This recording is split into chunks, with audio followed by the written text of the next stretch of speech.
قوم زندوں کی کیئر توجہ کرتے نہیں، زندوں کی خدمت کرتے نہیں، مرنے کے بعد اشعار پڑھتے ہیں تیری یاد آئی تیرے جانے کے بعد۔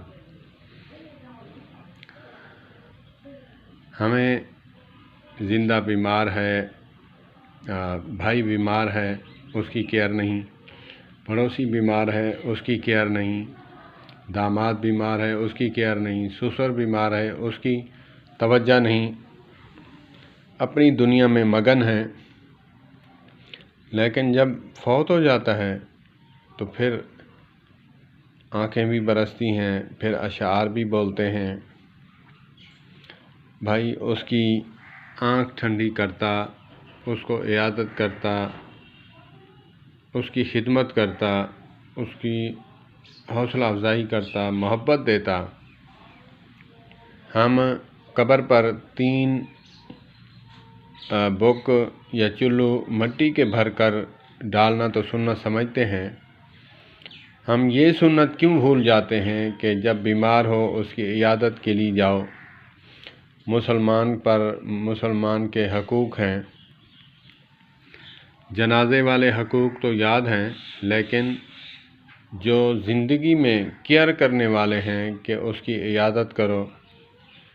اگر کوئی دوست بیمار ہے، پڑوسی بیمار ہے، رشتہ دار بیمار ہے تو یہ بھی تو حق ہے، کیونکہ ہمیں ٹائم ہی نہیں۔ جب ہمارے اوپر وقت آئے گا تو کسی کے پاس ٹائم نہیں ہوگا۔ تو اسی لیے ہمیں پورے حقوق جو ہیں یاد کرنے چاہیے کہ بیمار ہو جائے تو اس کی عیادت کرنی ہے، اس کی معاونت کرنی ہے۔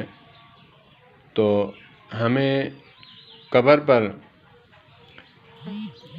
3 جو ہیں چلو مٹی کے بھر کر سنت تو یاد ہیں، لیکن یہ سنت ہم بھول گئے کہ بیمار ہے اس کی عیادت کرنی ہے۔ اگر کسی کی بیٹی ہے اس کو الوداع کرنا ہے، اس کی معاونت کرنی ہے، تو اس سنت کو ہم بھول جاتے ہیں۔ ہم وہ ہیں میٹھا ہپ ہپ کڑوا تھو تھو، نعوذ باللہ من ذالک۔ جو دین کا حصہ جس میں ہمارا فائدہ ہے وہ ہم کریں گے، جس میں انسانیت کا، مخلوق کا فائدہ ہے ہم وہ نہیں کریں گے۔ تو ہمیں چاہیے کہ ہم یا ایھا الذین آمنوا ادخلوا فی السلم کافہ مکمل پورے کے پورے دین پر اترنے کی کوشش کریں، 100/100 نہیں، کچھ نہ کچھ تو کریں نا۔ اللہ پاک آگے کی توفیق بھی عطا فرما دیں گے۔ والسلام علیکم ورحمۃ اللہ وبرکاتہ۔